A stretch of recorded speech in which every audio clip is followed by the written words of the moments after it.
kuna mengi yameendelea. Serikali Zanzibar ni ishaanza kazi.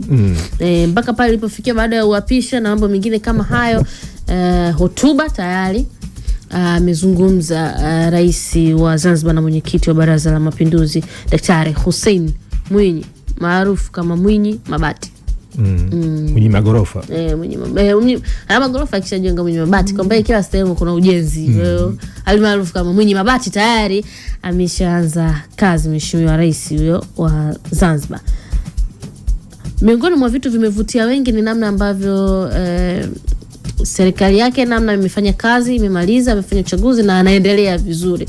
Ana mambo mengi ameahidi, lakini kitovu cha Zanzibar kwanza utalii, uchumi wa buluu, kule bahari ni kubwa, visiwani. Amezitoa ahadi hizo. Watu wanategemea nini? Watu wategemee nini? Yes, kwanza katika masuala mazima ya utumishi wa umma ambao wanaita public administration, ni kwamba hotuba ya kwanza ya mheshimiwa rais ndo huwa inatoa mwelekeo wa mtazamo, falsafa, imani, vipaumbele ambavyo kiongozi anakuwa navyo katika kipindi cha kuelekea miaka mitano ya kiongozi. Kwa hiyo kwa serikali ya mapinduzi ya Zanzibar na mwenyekiti wa Baraza la Mapinduzi mheshimiwa Dr. Hussein Mwinyi ameendeleza, ukitazama hotuba yake, namna gani vipaumbele ambavyo aliahidi katika serikali yake ya kwanza na vile ambavyo anatamani kuwafanyia wananchi wa Zanzibar. Of course falsafa ya uongozi wake ilikuwa imejengwa katika uchumi wa blue, na kimsingi ni kwamba tunapozungumzia uchumi wa blue tunazungumzia namna gani fursa ambazo zinapatikana na mazingira ya Zanzibar. Tunazungumzia kwa mfano uwekezaji kwenye bandari, tunazungumzia kwa mfano zao la mwani, kwa mfano masuala ya utalii. Kama unafahamu kwamba Zanzibar ni maeneo ambayo yamekuwa yakinasibishwa au yakiunganishwa na sekta mbalimbali ya utalii wa kihistoria. Kwa hiyo uchumi wa blue ndio imekuwa ni falsafa ambayo imekuwa ikiongoza serikali ya mapinduzi ya Zanzibar. Lakini ukifanya tathmini vile vile ya hotuba yake na namna ambavyo vipaumbele ambavyo kimsingi amevitoa, amejaribu kuonyesha namna gani kama uongozi wake sasa unaenda kuifungua Zanzibar katika miradi mbalimbali ya kimkakati. Na kimsingi ni kwamba tunapozungumzia miradi ya kimkakati, tunazungumzia ni sekta ambazo zinakuwa zinagusa master ya msingi makubwa matatu. Cha kwanza ni kugusa master ya kiuchumi, kwa maana kwamba ustawi wa watu, kugusa vipaumbele vikubwa vya wananchi wengi ambao tunasema kwamba ni welfare ya wananchi, lakini zaidi sana kuhakikisha kwamba vipaumbele hivyo vinaenda kugusa master ya msingi ya kiusalama. Kwa hiyo ujenzi kwa mfano wa bandari kubwa ambayo ikikamilika itakuwa ni bandari kubwa Afrika Mashariki na Kati ya Mwanga wa Pwani, kwa mfano eneo la Pemba, lakini vile upanuzi wa bandari ya Mpijaduli kutazama katika hotuba yake, kutazama vile vile kuiunganisha Pemba na Tanga na Mombasa katika bandari ya Shumba. Inakuonyesha namna gani kwamba ni kiongozi ambaye sasa anaichukua Zanzibar na kuweza kuifanya kama ni eneo kubwa la kijiografia la kimkakati. Na kimsingi ni kwamba jiografia ya Zanzibar inaipa tija ya kuweza kugusa maslahi makubwa kwa sababu ni eneo la visiwani. Kwa hiyo mataifa jirani, mataifa mengi, kwa sababu ni visiwa ambavyo vipo baharini, vinaweza kupata fursa kubwa hiyo katika fursa kubwa za kijiografia za bahari.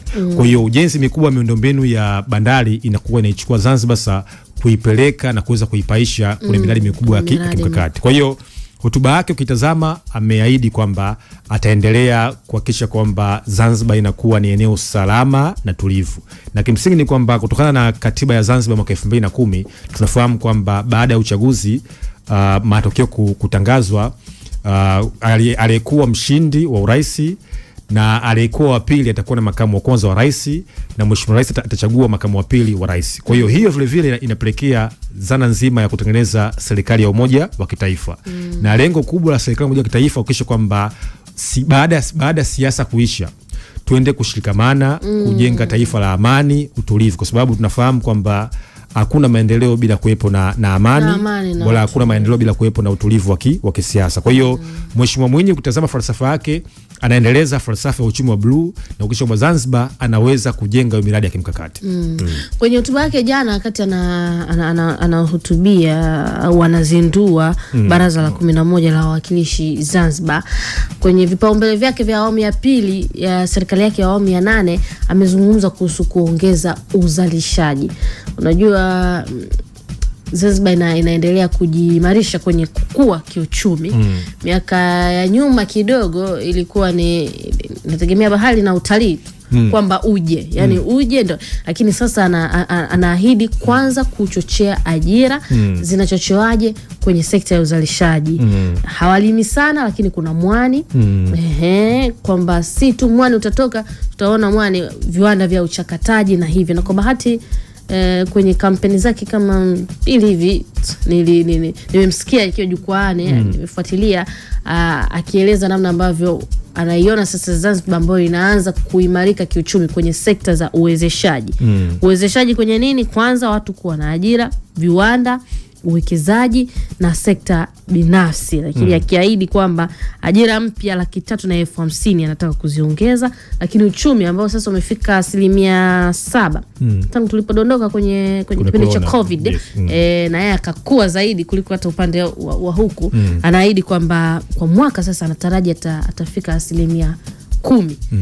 Ana mengi ya kuyafanya kwenye uwekezaji, anaijenga Zanzibar, anaamini anaitengeneza Zanzibar kuwa mpya, na wananchi wanatarajia hivyo.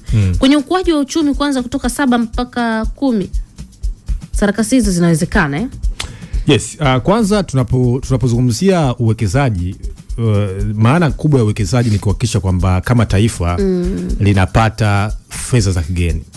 Tunaita foreign currency investment. Kwa kwamba unapoweza kuattract miradi kutoka nje au uwekezaji kutoka nje, maana ni kwamba unaweza kupata moja, kwanza unapata tija, kwa kwamba competence ya nje. Cha pili unapata exposure, kuna kwamba watu wako wa ndani wanaweza kushirikiana na watu wa nje. Lakini cha tatu unaweza kupata mitaji ya kimataifa. Na kama unafahamu kwamba kuna uchumi tunahitaji fedha za kigeni kwa lengo la kuweza kuendesha uchumi wa taifa. Kwa hiyo kwa sekta ya utalii, Zanzibar imekuwa ikifanya vizuri zaidi ukitazama kuhakikisha kwamba watalii mbalimbali wanakuja katika eneo la Zanzibar.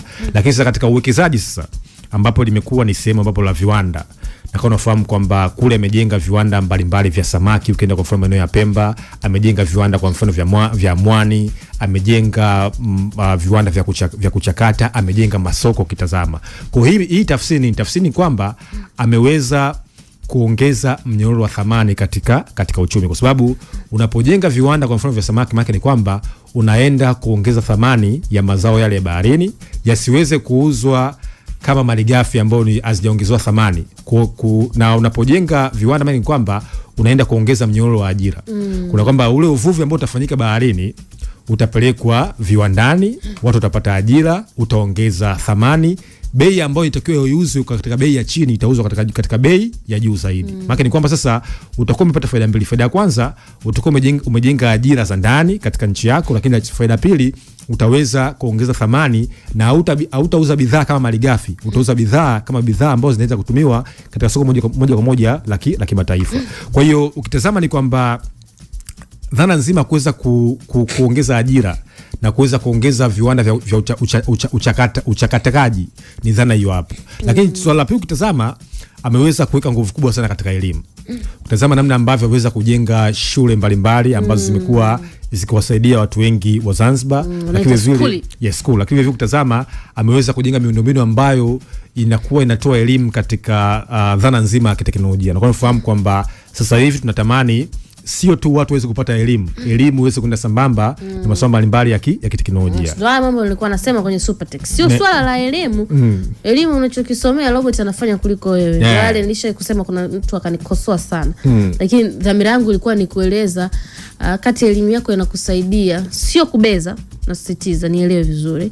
Kati unatumia ufundi na miezi 4 kubuni helikopta ambayo inaruka mpaka hapa inashuka.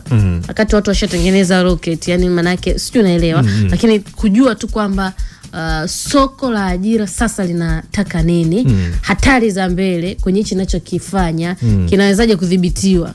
Robot je linaweza kutangaza, unagundua AI inaenda vizuri tu na sauti kama hivi. Kwa hiyo unajiandaeje kuingia kwenye hiyo? Kwa hiyo hata kwenye hizi ajira ambazo Dr. Mwinyi pia amezitangaza hizo 350 anasema lengo kwanza kuhakikisha kwamba vijana wanawezeshwa kwenye ubunifu na ujasiriamali, creativity and entrepreneurship. Sana yes. Kwamba sio ajira kwamba tutaenda nini, hatuwezi kutoshea wote kuwa wauguzi, kuwa walimu. Hiyo ni ngumu. Amna nchi yote imeweza, wewe ni mchambuzi na unajua. Lakini kwamba anaahidi kwamba watawezeshwa kwenye ubunifu, ujasiriamali, watawezeshwa kwenye kuziona hizo fursa na kuwekewa mazingira rafiki, na ndio kilio kikubwa cha vijana. Yes, na moja ya kazi kubwa ya serikali duniani kote ni kutengeneza mazingira rafiki na mazingira wezeshi. Unapojenga mifumo kwa mfano ya viwanda na miundombinu, maana ni kwamba unaweza sasa kuwatengenezea wale wananchi wako mnyororo wa thamani wa mazingira wezeshi, kuhakikisha kwamba sasa namna gani wanajiweka kimkakati kwa lengo la kuweza kuenjoy hizo fursa. Yes. Kwa sababu of course tayari nyewe kama eneo lenu mna hiyo historia ya utalii. Kwa serikali kutazama inakuwa ina attract wawekezaji kwa lengo la kwa mfano kujenga hoteli. Yes. Maana ni kwamba sasa elimu kwa mfano ya ujasiriamali ambao watakuwa wananchi tena wanao wa Zanzibar wanaweza kuwa sehemu ya kuhakikisha kwamba namna gani wanaenda kuendana wale kuweza kuwahudumia wale wageni. Lakini vile ukitazama kuna hoja ya msingi ambayo amekuwa akiifanya kama kiongozi. Moja ni ujenzi wa bandari. Unajua kuna dunia sasa hivi bandari ndo miradi mikubwa ya kimkakati. Na duniani ndio njia nyepesi ya usafiri kabisa ya kusafirisha bidhaa.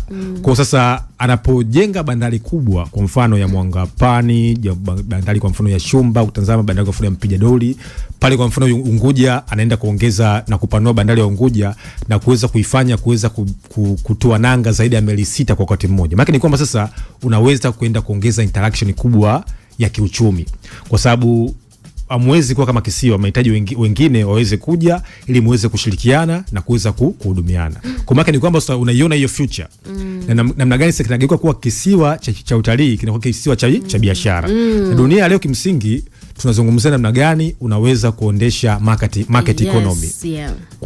Kuna uchumi wa soko huria, kuna free market economy, namna gani serikali inaweza kushirikiana na sekta binafsi kwa kuweza kutengeneza mazingira wezeshi. Kwa hapa namna gani sasa wananchi ukitazama na vipaumbele vya ajira, elimu kwa mfano, miundombinu, hiyo viwanda, uchakataji unawenda kwenda sambamba na hizo fursa za kimkakati. Kwa kimsingi ni kwamba hiyo inaonyesha kwamba namna gani dira yake imejikita, namna gani miradi mikubwa inaweza kugusa maslahi ya msingi ya watu wengi. Kwa hiyo tunaweza kusema kwamba kama kiongozi ameweza kuzibadilisha siasa za Zanzibar. Maana ni kwamba sasa watu wamekuwa wakizungumza siasa za maendeleo. Na hii ni muhimu kwamba kuna aina mbili za siasa. Kuna somo la political science. Kuna siasa za madaraka na kuna siasa za maendeleo. Tunaita kwamba politics of power na politics of development. Namna gani kiongozi unaweza kutafsiri siasa kwenda kugusa maisha ya watu, namna gani kiongozi unaweza kutafsiri siasa kwenda kuhudumia wananchi husika. Kwa hiyo kwake yeye na ukisiza wananchi wengi kule wanamsifu, namna gani sasa hivi Zanzibar wanazungumza siasa za maendeleo zaidi, miradi, miundombinu, uchumi, ajira, utalii, masuala ya soko. Yes, kwa mfano kutazama kwa mfano ujenzi wa viwanja. Leo hii kwa mfano hizi timu zetu zimekuwa nyingi zikifanya safari kwenda Pemba, kwenda Unguja kwa lengo la kuweza kukuza diplomasia ya michezo. Na ameigusa pia hiyo ni kimsitizo. Jana pia akizungumza anasema serikali itajenga, yani pale anaendelea kwamba serikali inatarajiwa kujenga vituo viwili vya utamaduni Unguja na Pemba kuendeleza michezo na kukamilisha maandalizi ya AFCON 2027 2027. Na hiyo kutazama kuna viwanja vya michezo kila wilaya ambavyo amevijenga katika mikoa full la Pemba na Unguja. Maana ni kwamba sasa unapotengeneza mkakati wa diplomasia ya michezo kuweza kuattract michezo na kuweza kuattract utalii, maana ni kwamba sasa lazima uweze kutengeneza mazingira rafiki. Kuna kwamba sasa vipaji unavipata wapi? Lazima kuweze kuwa na viwanja vya kisasa, lazima kuweze kuwa na gym. Maana ni kwamba sasa unatengeneza mazingira ambayo mkakati mkubwa wa kuweza kugusa diplomasia ya michezo kwenda kuattract utalii, kwenda kuattract uwekezaji. Na vile vile ni muhimu kufahamu kwamba kuna dunia leo michezo ni mojawapo ya instrument ya diplomasia.